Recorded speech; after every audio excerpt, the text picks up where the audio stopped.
What's up, everyone? This is Mitch from RespectOrigin.com, back with another episode of the RMR Podcast. Today, I'm joined by special guest Mike Beaudry, of CEO and founder of HERBL. How you doing today, Mike? Excellent, Mitch. Good to see you. Awesome. Likewise, man. I know we're just catching up a little bit about some cannabis content and history in the game, and on that note, I start every one of these episodes off with our host origin story around the plant being cannabis. So I'm just kind of curious a little bit of your origin story with cannabis, both personally, professionally. Personally, it's up to you to share whatever you want to share, but welcome the forum to understand you and cannabis. Love it. So I was the youngest of three boys in my family, 4 years younger than the oldest, 3 years younger than the middle. So I was dragged along, if you will. I was always ahead of my time because of that. So I was, when they were 15 and 16 and me being 12, 13, I was trying things that they were already trying. So I got introduced to cannabis probably at, about 12 or 13 years old, and found that I liked it. So I actually began really the cannabis journey for me started around then. I was the kid who, was frankly wearing a pot leaf belt buckle through high school. I was buying weed and turning it into joints because we didn't call them pre-rolls back then, and selling joints in school and all that fun stuff. So for me, it was my love of cannabis, really goes right back to my youth, and never really wavered. On the professional side, for me, the journey was pretty long. I went down a very different path in my career. I smoked a lot of weed all the way through high school, and post high school went into business, and frankly had to, probably smoke a little less weed, but I certainly smoked along the way. But the professional journey that took me to HERBL really was a lifetime in supply chain. So I spent 3 decades in various forms of supply chain. A decade of that was with the leading distributor of organic natural products in the U.S. So I had a company is called UNFI. So we had facilities across the country. We serviced Whole Foods, obviously, and all about 10,000 independent natural food stores. So that journey of 10 years from 99 to 2010 was small independent brand, small independent retailer for the most part, and growing a very high growth new industry. So in 2014, I started looking over the fence, seeing lots of articles come out around cannabis, fascinated as I was reading them, saying, wow, this actually might become a legal thing, and maybe ultimately a supply chain and a CPG style business. So I started looking at in 2014. I went to the trade show in Vegas, and I attended MJ BizCon, dubbed the biggest trade show of the year at the time. I'm sure you were there. So, but it was honestly that trip around that show, Mitch, that I was hooked. I literally felt like all those years of supply chain and learnings and working with brands and retail, that all just readied me for that moment. And so that was November 14. I went back in November 15 to the show. I had a really busy year with the business I was the CEO of at the time. But I fell in love again in 2015, twice as much, I think, because I quit my job a month later in December of 15. I moved to California in February of 16 and began what is now a 6-year journey in cannabis in terms of professionally. The idea of HERBL was really born around the UNFI years, with with brands coming into the market needing a platform to get, especially national brands, to be able to get on a national platform. There wasn't many of them, certainly in the natural organic space. So UNFI provided that. So for me, it was an excitement around, imagine if we can start a company at the very beginning of the industry. I say beginning in terms of how it was going to change into, finished products, et cetera. I got really excited about, me, what I could honestly lend to the industry with my experience and very high, high scale supply chain. So that's really kind of what brought me here. So it was an interesting collision, if you will. Love of the plant, been a, fan of the plant for, close to 40 years. So I was pretty excited when this industry, I started to realize at that trade show, I think it was in November of 15. I said, I don't think we're going to get arrested, at least today, you know. So maybe this will actually become legal and we can actually, you know, build a business around it. So that was really the origin story. Well, yeah, thank you for sharing and being vulnerable with a lot of that information. I think for me personally, and something I hear in that is in your response as well, is that, you know, life, like all your experiences in life, not to take it too spiritual, but all your experiences in life, like relate to one another and build to the moment you get to. But how cool is it for you to have like this passion at cannabis, kind of having to push that to the side to go into business and the professional route, and then all of a sudden both of these worlds can just collide in a way that they've never been able to collide before. Yeah, it was kind of a goosebump moment. Honestly, I still remember in November of 14, I was in like the third booth, and I couldn't stop asking people questions. And of course, back in 14, people didn't like you asking them questions, right? I had a lot of questions, and so there was a lot of discomfort in me asking questions. But what I was doing was trying to understand. I was so fascinated. But it was honestly by the third booth that I was like, oh, there's no way if this is going to become, you know, a thing, a supply chain, a business, a CPG style business eventually, that I can't be part of it. So yeah, it was an interesting collision for sure. And then at what year did HERBL come into existence? So I resigned from my job in December of 15. I moved to California, to Santa Barbara, California in February of 16, 2 months later. And honestly, just began. I was consulting for a couple of companies in cannabis. It was a few months into that, I said, I've got to start a distribution business. And honestly, it was at the time, Mitch, it was almost a little bit laughed at. Like, I'm sorry, but what would that be for, right? Like, you're going to start a distribution business. Why? Doesn't that just add cost to the supply chain and all the normal questions and you know, that would occur. But what I thought was that if we positioned the build of it early and, you know, built the capability to service the market, that eventually the need would meet, you know, in the middle. And I think that's largely what's happened. Probably not at the speed I would have predicted. In the world of food, in the supply chain of food, if you're a brand, you really have to have a distributor. There's no such thing as I'm going to self-distribute, right? In cannabis, you can still do it. There's we service about 1,000 doors in California. I don't know of a brand that's in all doors for sure, but I know if you're even in 70% of that, it's pretty challenging to service 700-800 doors, you know? So I knew that building the capability would ultimately become a really important aspect to help a brand build a brand, and ultimately to help the dispensary be more efficient. Because the thing that happened in the food industry is it collapsed in terms of the brands. Even if they were locally self-distributing, it became very difficult because the retailer couldn't see that many brands. They couldn't transact with that many different people. So when you see dispensaries today and you see, you know, probably there's, I'm sure, plenty that are 75, 100 different suppliers that they're working with. I can tell you at a Walmart store, they're probably under 10, right? Mm-hmm. Everything's consolidated to groups of distributors so that they can be very efficient in the you know, at the retail level. So I still think that's going to be the case. You know, if you play this out and say there's 2,000 doors or 3,000 doors, you know, in the next, who knows how many years at this point, right? But it's going to happen.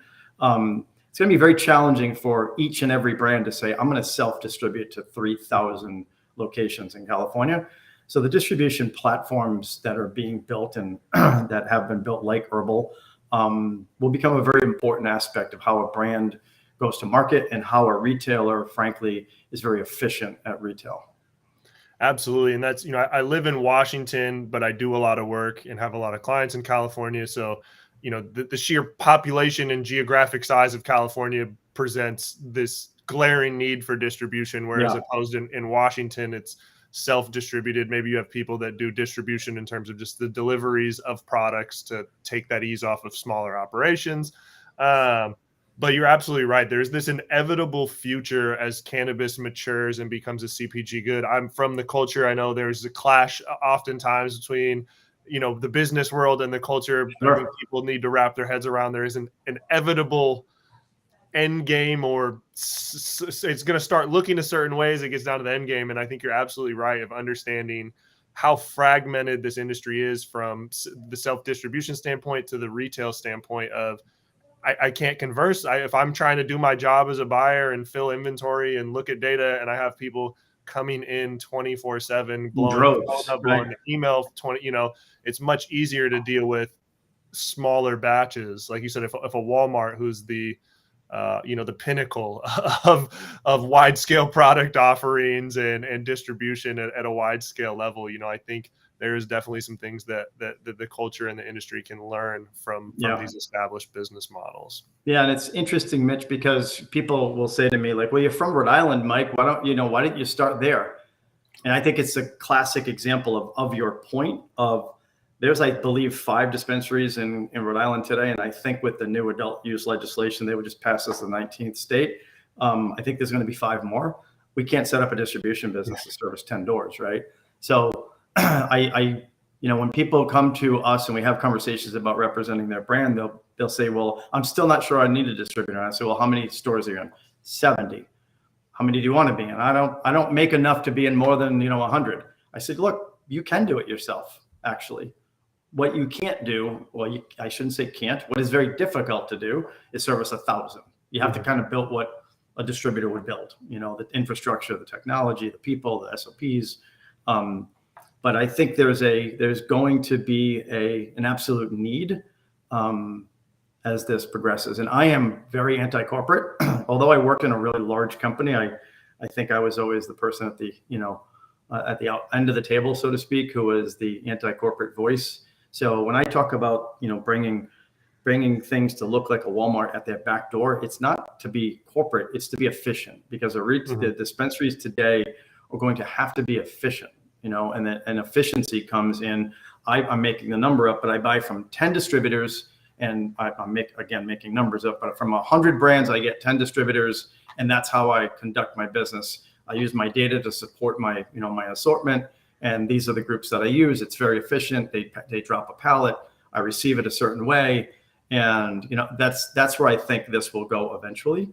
In the meantime, we've built a company that's very accommodating, and we can do whatever is necessary to facilitate a backdoor delivery. And I know you mentioned, being an East Coast native and the importance of California, but I'm also kind of curious the importance to you of building out not just the proof of concept, but the company, the SOPs, and the understanding around the state of California and what that means in terms of getting that experience and understanding and then leveraging and scaling to other markets. Yeah, I honestly think, Mitch, choosing California for me was almost like, again, from a distribution eyes especially, is I needed to go to the large supply chain and figure it out there, because figuring out a state that has 50 retail doors, I mean, that's not all that hard.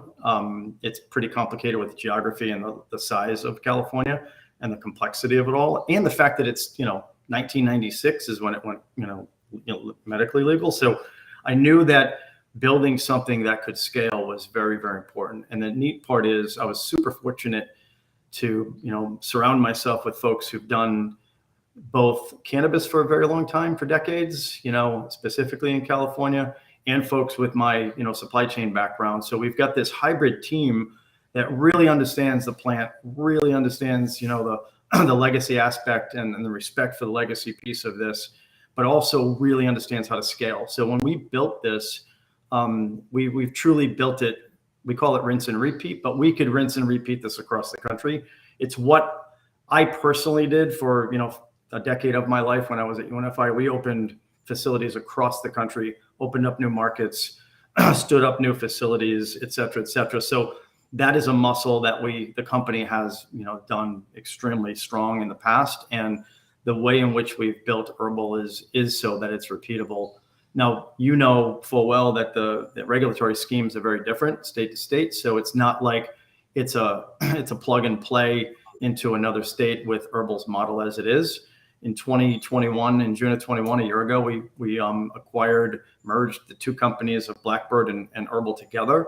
So we've got this amazing team and this amazing technology set and a capability that's a little bit different than ours. So we are a full service distributor as HERBL. The regulatory scheme is different in Nevada, so they have a different version of it based on the scheme of regulatory. So we have that 2-state muscle now. We've learned a lot with each other over the last year over the differences, and so one of the ways in which we knew to go across the country was to make sure we also had the flexibility to institute different models depending on the regulatory.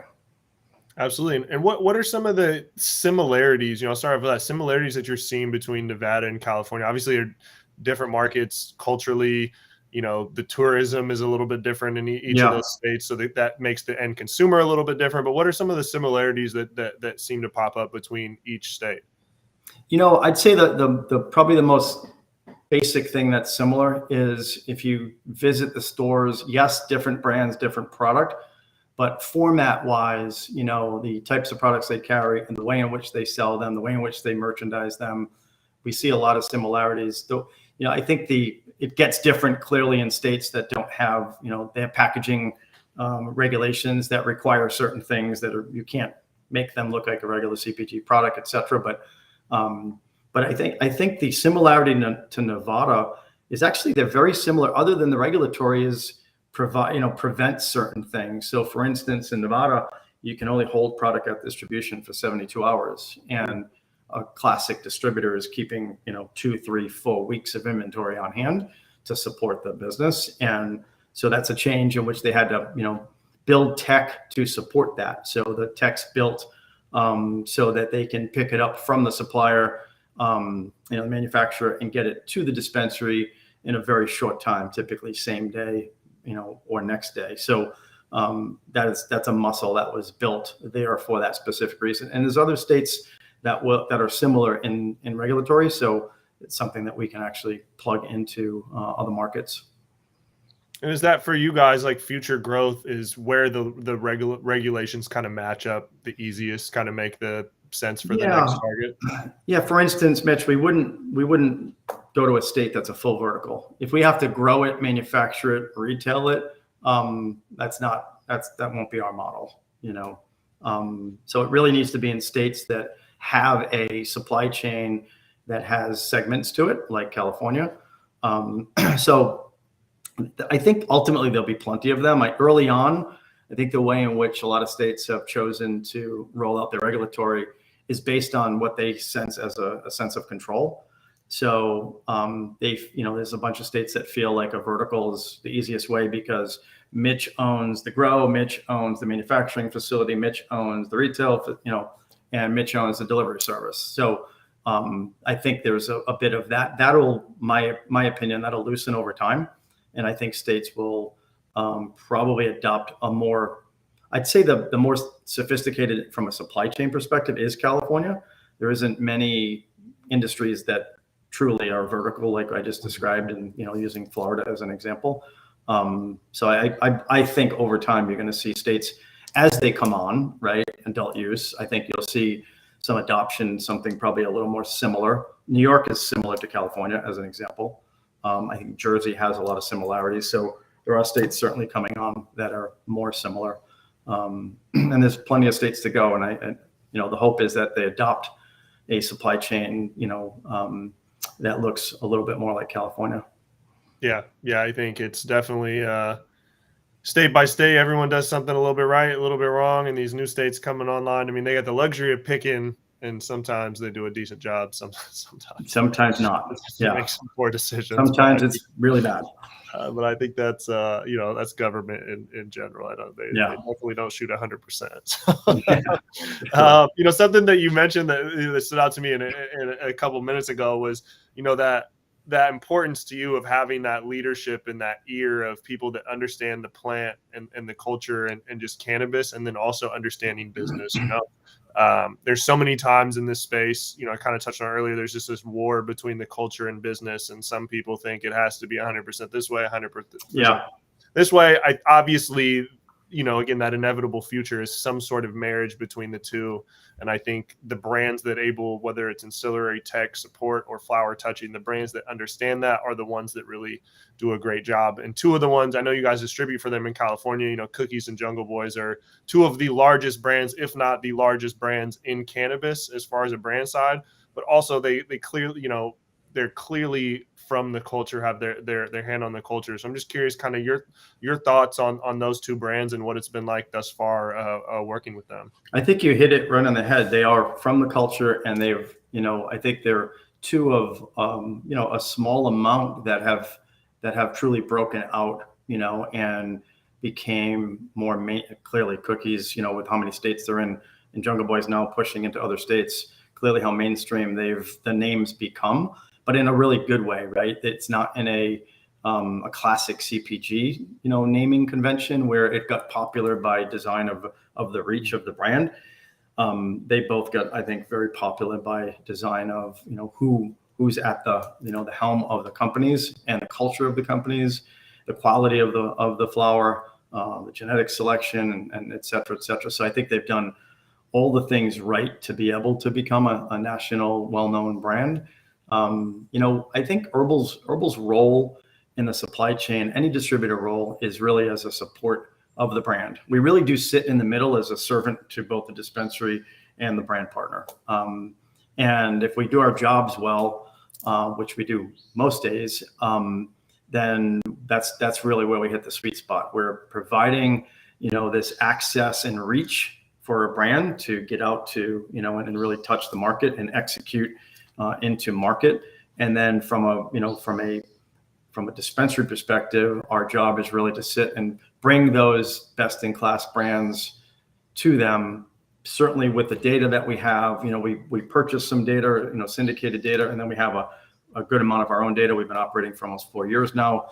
And we also have a very large team in market between sales, inside sales, the leadership of sales. We have close to 29 people and that lead that effort. So we have a lot of touch points into the market that we can be providing data back, and really help both the brand partner and the dispensary partner.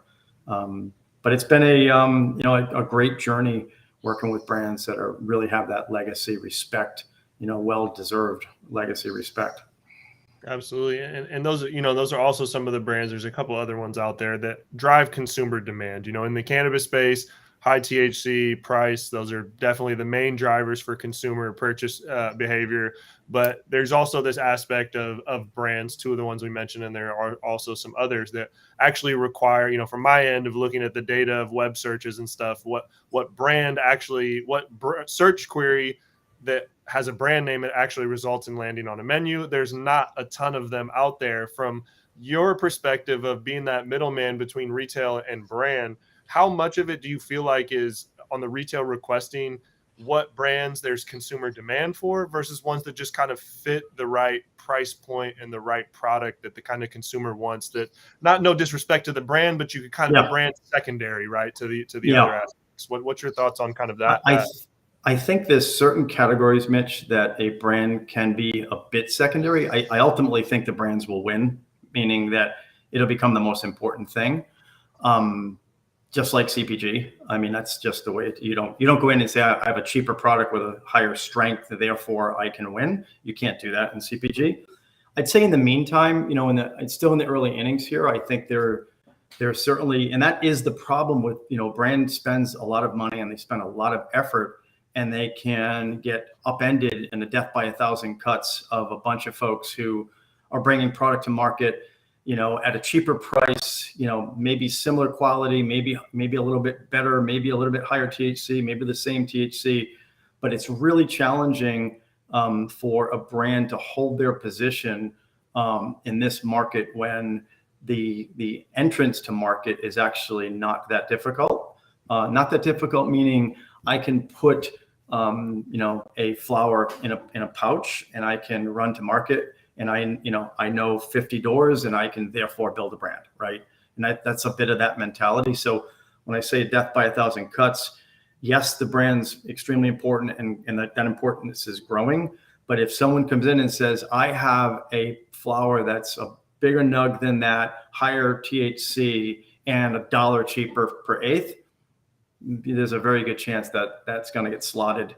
I don't necessarily, a lot of times we haven't seen that it necessarily slots over the brand, meaning they remove the brand, but bringing it in and putting it next to the brand is, just as disruptive at times. what we've seen over the last 4 years is that when you put it's almost this beautiful match. If you have the right quality, and clearly the THC percent matters a lot, but if you have the right quality, the right THC percentage, genetic profile, and price, and I know it sounds like, oh, no kidding, Mike, that sounds pretty simple, but it's actually pretty hard to do, as you know, Mitch. When you hit that sweet spot, that's when we see magic happen with brands. So if someone says, hey, that is not the best flower I've ever smoked, but wow, is it the best flower I've ever smoked at that price, right? When that happens, we've seen a lot.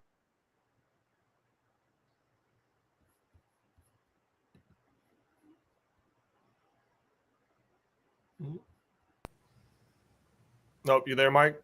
Yep, I'm here. Okay, we just lost you for half a sec. That's No technology worries. for us. Yep.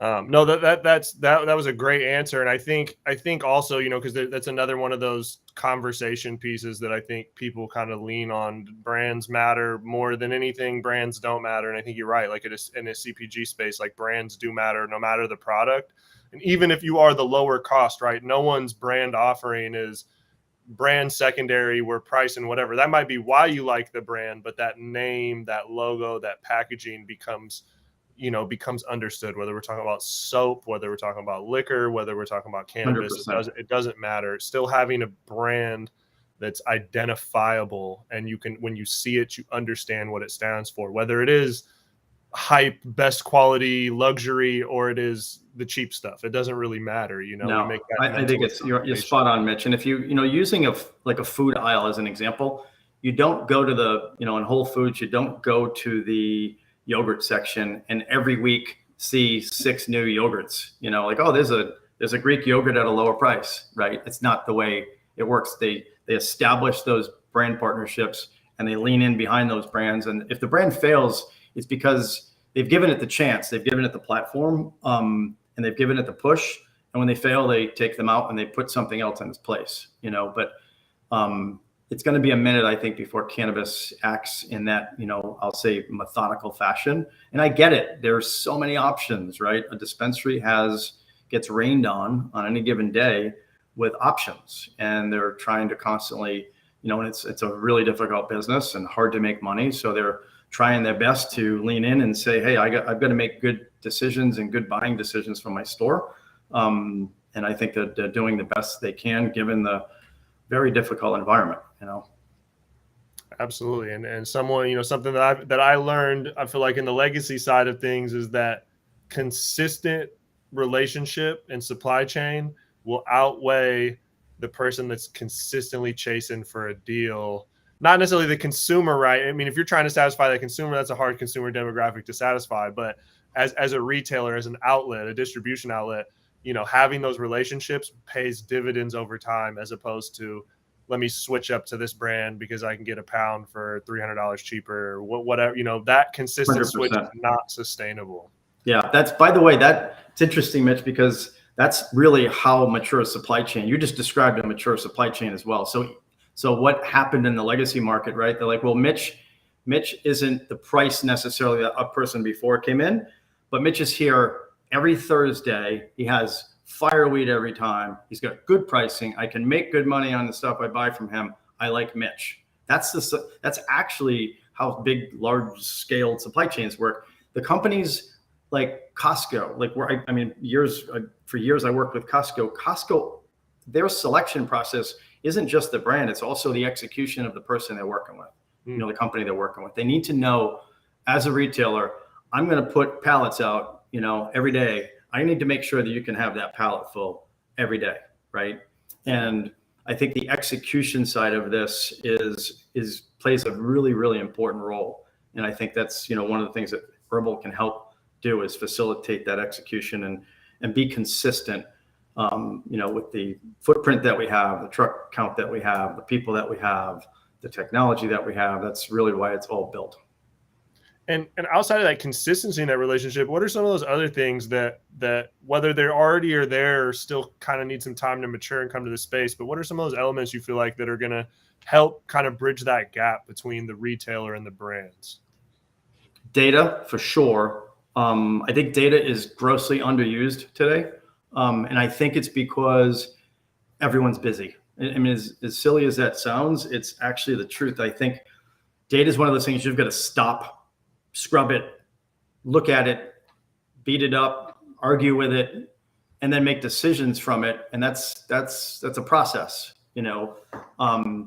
But I'll tell you from, you know, in a sophisticated supply chain, CPG, you know, multi-decade old like food, data plays an extremely important role in everybody's business. The brand, the distributor, the retailer, the manufacturer, all of them live and die by data. One of the problems I think existed here is obviously it started with no data, right? Or the data that you had and I had and Sally had and Bob had and like all the different people had, but it wasn't aggregated or organized. Companies like Headset and BDS, I think, have come in and done a nice job with trying to organize that.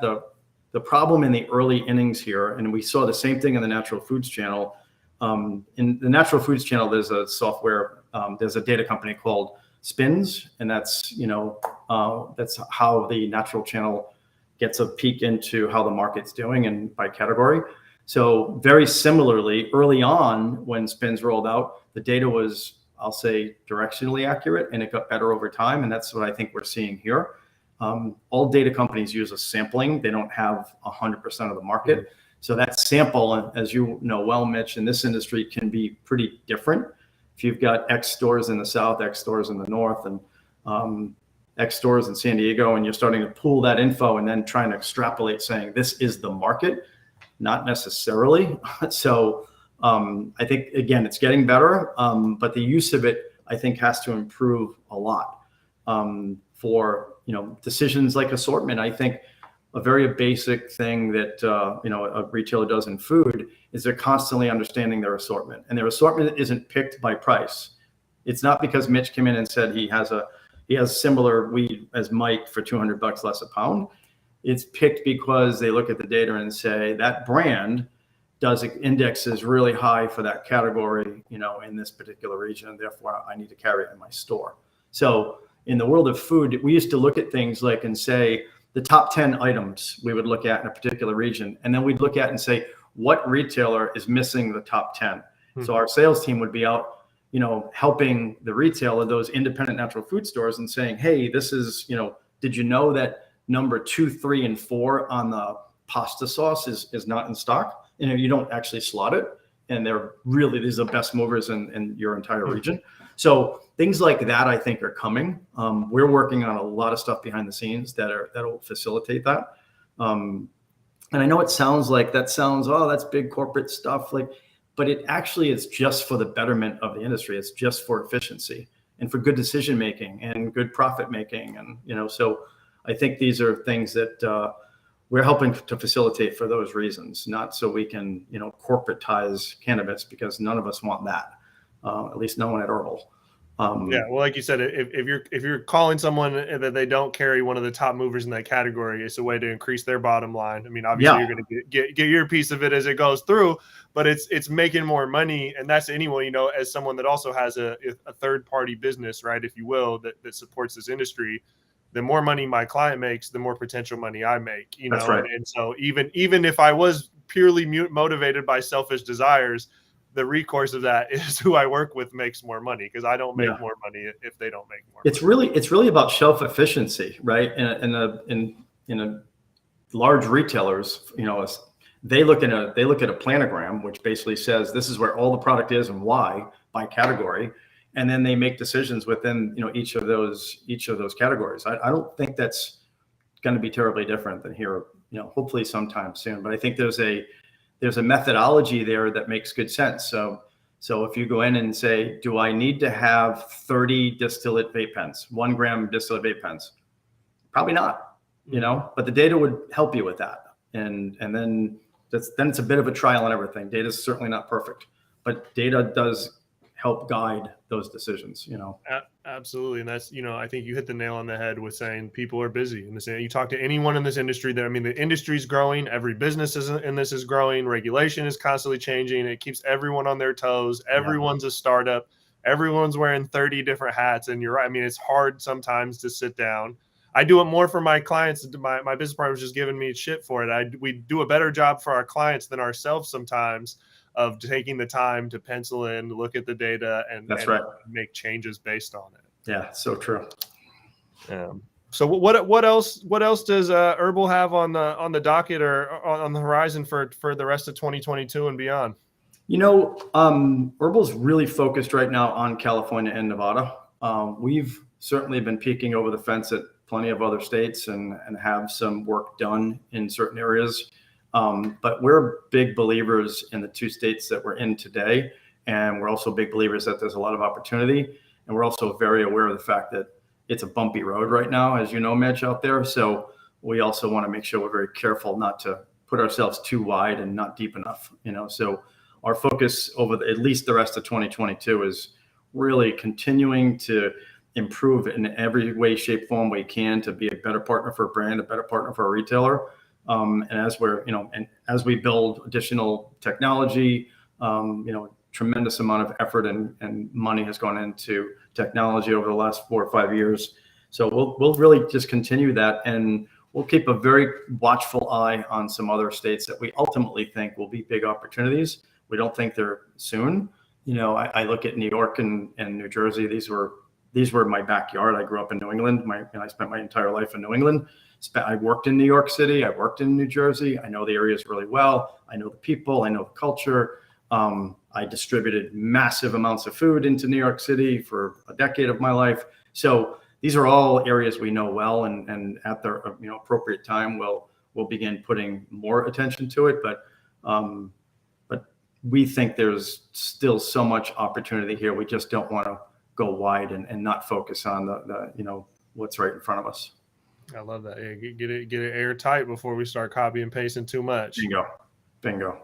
I love that. Well, Mike, I really appreciate you taking the time out to come hop on here. There's a lot of gems, man. I took a couple notes of just stuff that I'm gonna personally go back and listen to a reference for people out there that want more information. HERBL.com, HERBL.com. Again, man, really thank you for hopping on here. Mitch. Some light on thanks. Thanks so much for having me, and really appreciate it. I love what you guys are doing. Awesome. I appreciate that. This is the RMR Podcast. We